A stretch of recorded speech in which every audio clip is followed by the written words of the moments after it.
En in hierdie omstandighede het hulle reeds die Here se hand gesien. Ek wil jou wys daarop dat 'n kind van die Here nie pyn en lyding gevrywaar word nie. Daar's seer. Maar die Here sê ek is daar saam met jou. So hulle het aan hom bly vashou. Hulle het al die Here se hand gesien reeds aan die begin toe hulle by die kamp ingestoot is hulle ondersoek van kop tot toon.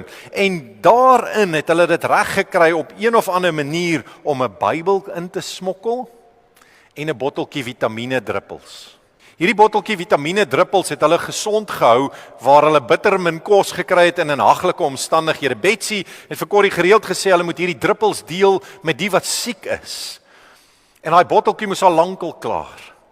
Maar hy het aangehou en aangehou. Dat hulle wat siek is, wat moes sterf, het 'n immuunstelsel opgebou. En die Duitsers kon nie verstaan hoe gaan dit net aan nie. Vele wonderwerke waaroor sy getuig, maar in hulle situasie en die haglike omstandighede waar hulle is, het hulle te doen gekry met die.